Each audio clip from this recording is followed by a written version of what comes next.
Good day. This is Richard Wexler with Caring in America, the podcast for caregivers and care recipients.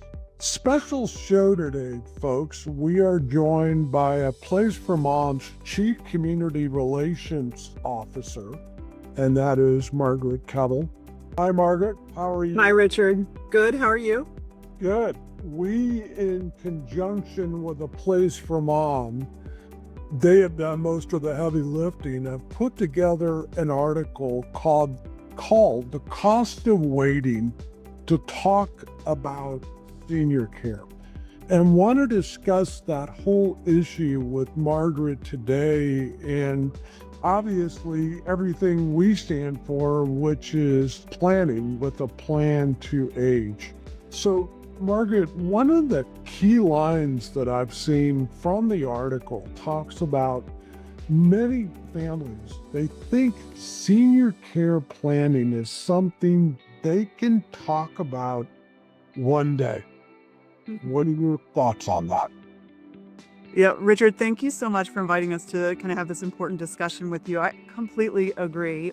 You know, A Place for Home helps over 500,000 families since just 2024.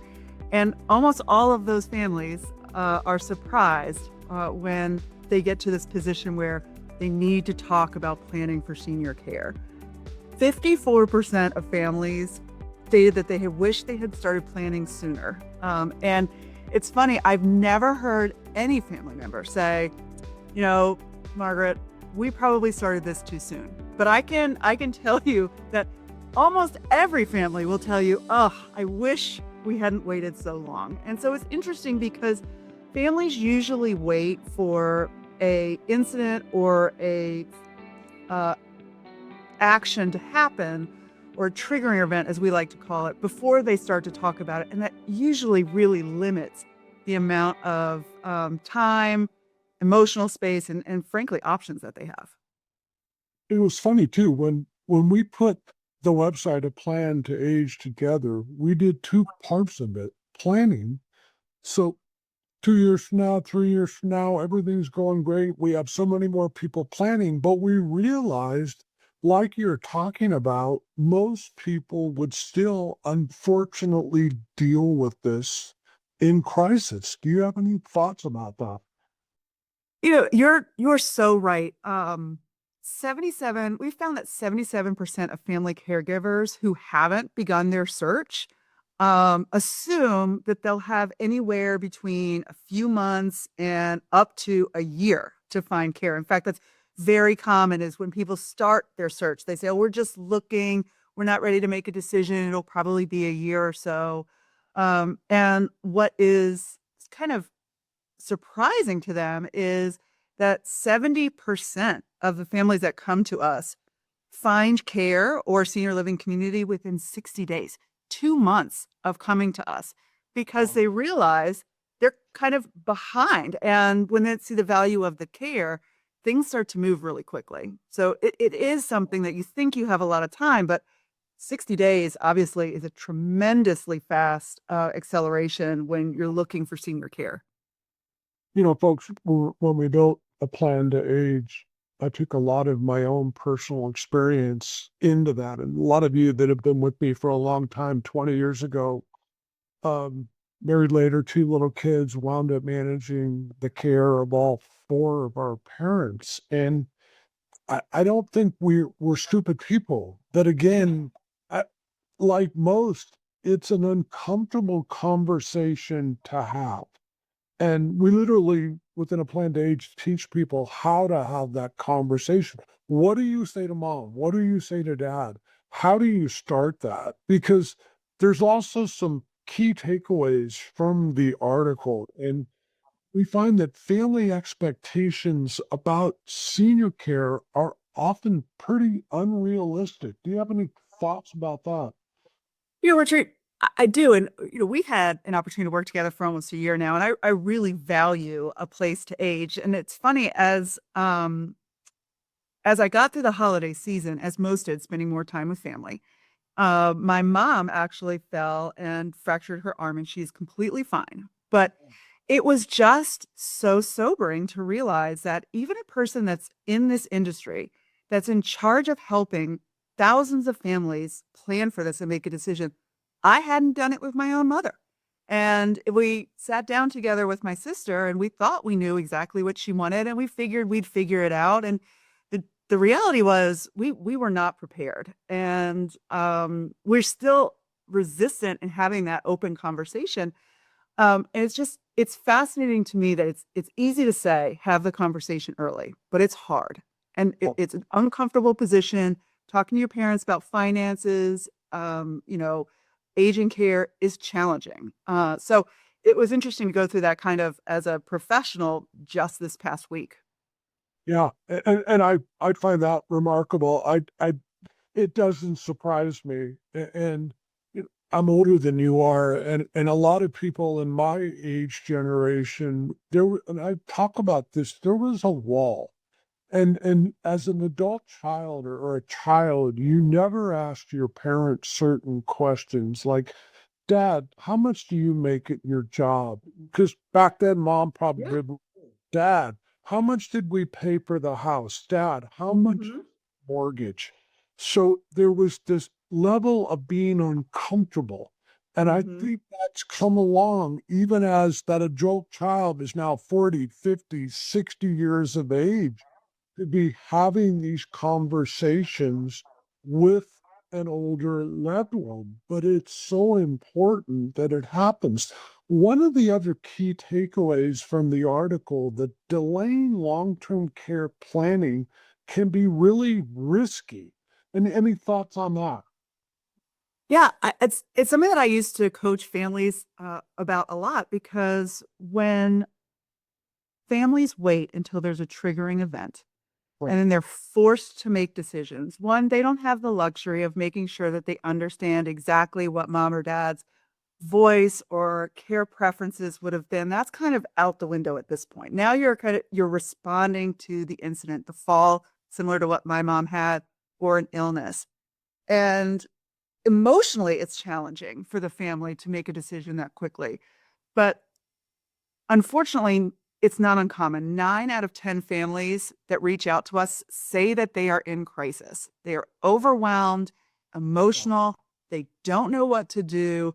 And almost 80% of them say they weren't prepared to have that conversation yet. And Yeah. that's a terrible position to be in is have a crisis, have a loved one that's ill or hurt, and then have this additional emotional stressor on top of it.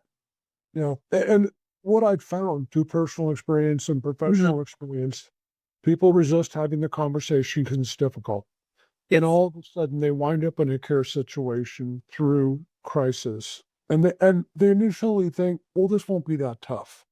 We'll do this or we'll do that. Like in my own situation, when one of our parents moved in with us, I was extremely happy. That individual was downstairs in their own bedroom and had their own bathroom. They weren't miles and miles away. Mhm. But probably after 2, 3, 4 days, it dawned on me that individual needs care 24 hours a Mhm. day. Mhm. We're still trying to work. We have other parents that we're taking care of. What do we do? And I think a lot of people find out this is much bigger than they think. Any thoughts there? You're so right, and it's culturally we have a little bit of a problem. This industry has a little bit of a problem.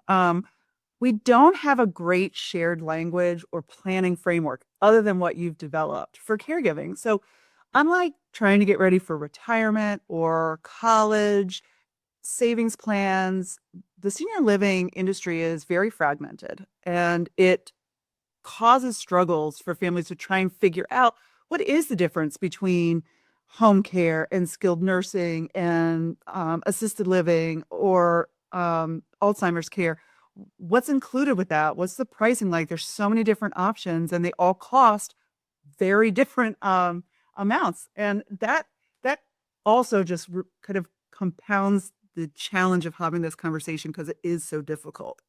Yeah. And you've led me right into kind of the next takeaway, talking about finances. And again, I talk about that wall and irrespective if you're 30 years old or 40 years old, dealing with an older loved one, it costs money. That is the reality. And I tell Mhm. people there's literally three options. You kind of talked about it. And that it can be bringing someone in if you can Mhm. afford it. It can be taking mom or dad to a beautiful assisted living if they'll go. Those both Mhm. have costs and they're not inexpensive. Or option three, you as a family figure out how are we going three things away to take care of mom or dad? Or is mom or dad going to move in with us so we can take care of them? What are we going to do? So discussing those options and trying to get an idea, again, a very difficult conversation with mom, dad, grandparents about what type of finances they have saved for this. Thoughts there, Margaret? Yeah, I mean, you're exactly right, Richard. I mean, our evidence has shown that only 18% of the families, and again, that's 500,000 people since 2024, really felt like they understood the costs of senior living. And a third of our respondents thought demonstrated that the cost was much higher than they thought. The other misconception is I hear a lot of times they say, "Oh, well, I'm assuming that Medicaid, Medicare help pay for this." And I see you laughing. Yeah, and that's a common misconception. And it typically doesn't unless you're income qualified or it's for a short rehab stay. So that is maybe one of the most important conversations to have. As you say, it's the most difficult, but I mean, 64% of caregivers worry about the cost of senior living. And the cost, like you said, it can vary dramatically from having a couple hours in the home to 24-hour skilled nursing care. And you don't have any control truly over what you're going to need and plan for the future. So it's a very important conversation, one that, it's good to have some experts and some people that can give you some real facts so that you feel educated and empowered. And folks, I want you to understand, I don't shy away from the numbers. The numbers are real. The Mhm. average cost in an assisted living around, this is average. There's a lot of places more expensive, but the average is over $5,000 a month. For memory care, it's over 6,000 a month. So you just sit back and realize, where are those dollars coming from? Did mom and dad, did Mhm. grandparents save? Have they put money away? Can you, brothers and sisters, pool money and help them? Are we selling a home possibly to find the funds before they move? It's expensive. And as Margaret said, when you want to bring someone in the home, you're probably talking over $40 an hour in most Mm. locations around the Mhm. country, over 50 in some of the larger cities. So it is a lot of cost. One of the things when we're really teaching people to reach out and talk to older loved ones is getting an idea of what those older loved ones want. One of the questions we talk about is, Mom, Dad, where do you want to live as you age? Mom, Dad, if something were to happen to you, who do you want taking care of you? Any thoughts there, Margaret? Yeah, of course.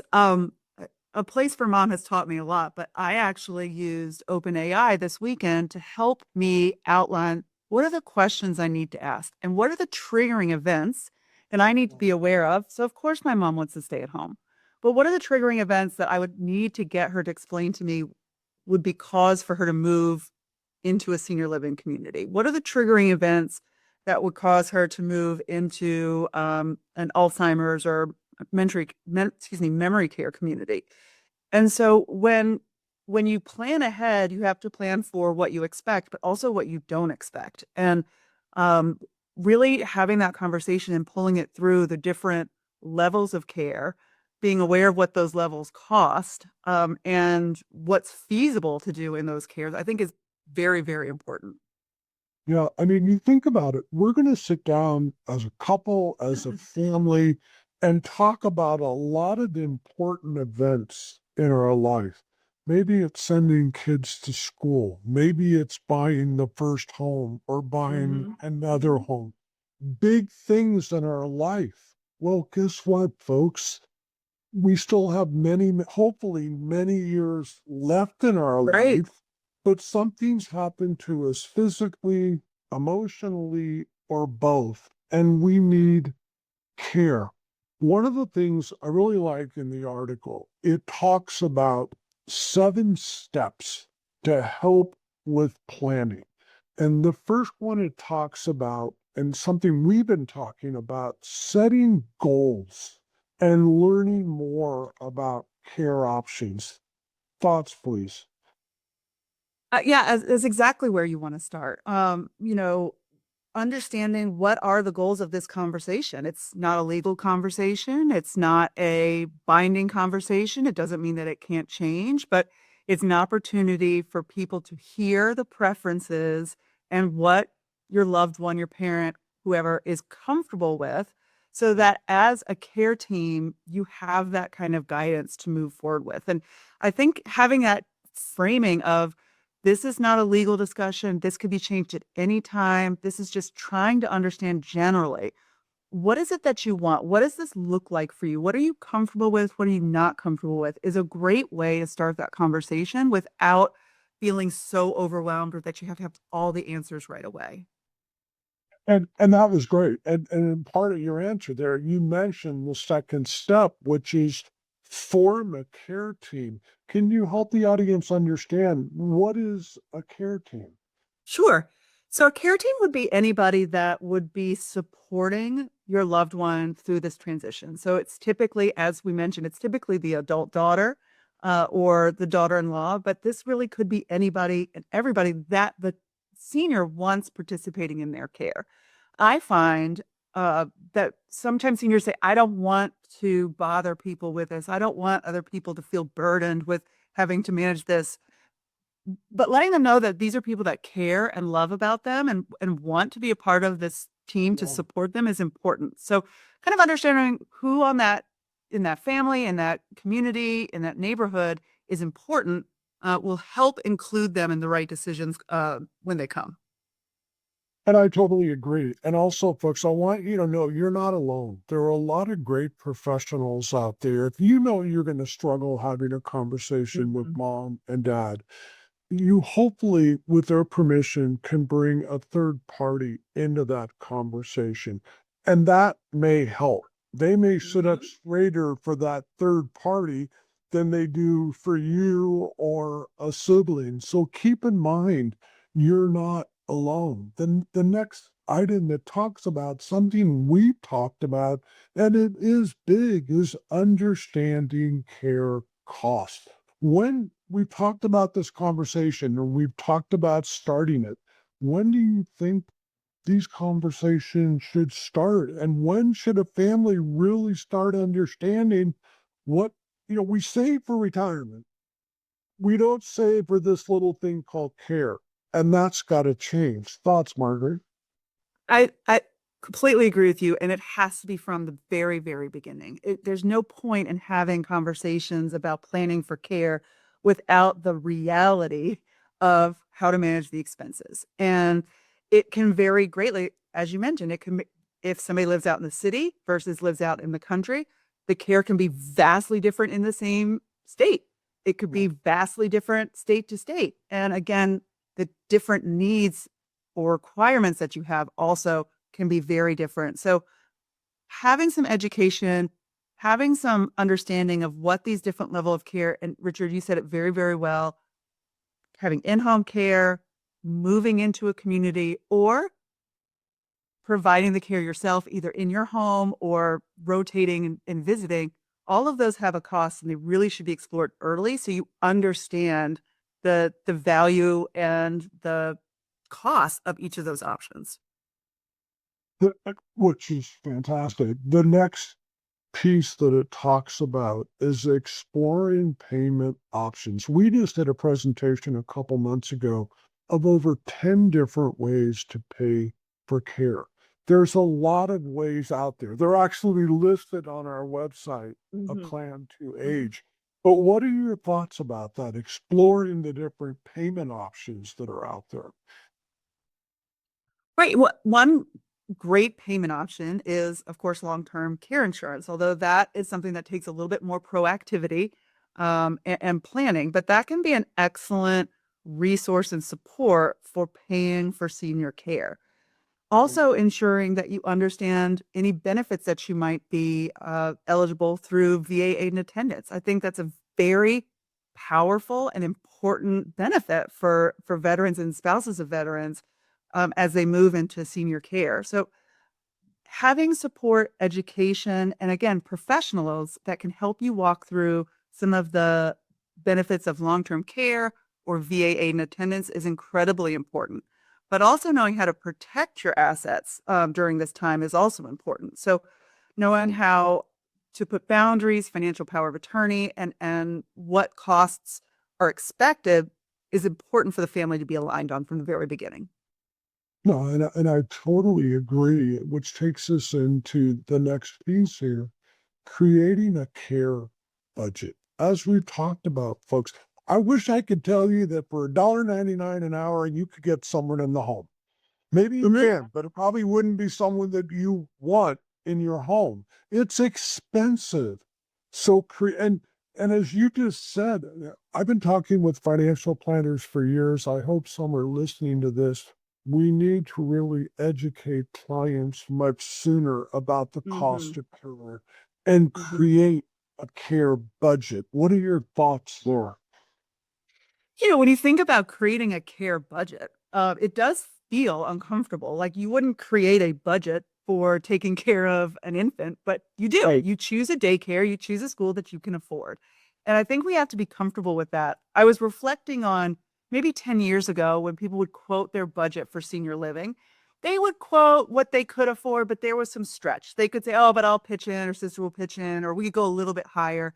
What we found in the last few years is the budget is the budget. And because of the economics of today, there isn't a stretch. And people should be realistic and comfortable with that. There are a lot of options in senior living for every different budget. So it's okay to have a budget. You should have a budget. And then you should demand to see the products and the solutions within your budget in your area and research early. That's great advice, and there are a lot of different options out there, and Mhm. understand those options. No, that's fantastic. As we get to the sixth item here, it's develop a legal plan. You know, I'm a non-practicing attorney. I can talk more about that, but I want you to talk about that first. Putting a legal plan together. Well, Richard, my father was attorney. You as an attorney, it just provides a certain amount of security for everybody involved. Security and clarity. So when you have a legal plan that absolutely outlines who is going to be on the care team, who's got power of attorney healthcare, who's got power of attorney financial, what the limitations of those are, what their wishes are, that really creates a plan for the family that during times of high stress or crisis can be used and fall back on as a great structure and support. So highly, highly recommend having a legal plan in addition to the other parts of this plan that we've already discussed. And I totally agree. And if I can just add to that, doing an estate plan, folks, I have talked with so many people over the years. I've literally had someone in my office that said, if we put an estate plan together, it'll jinx us. That's crazy. I mean, you spend your whole life acquiring stuff, and you don't want the state, and the state will gladly do it for you. You want to determine where that stuff goes and who gets the pieces of that stuff. That's So right. if you've done an estate plan years ago, update it. If you haven't done an estate plan, find an attorney. We have attorneys listed on our website. You can find the help that you need and put an estate plan together.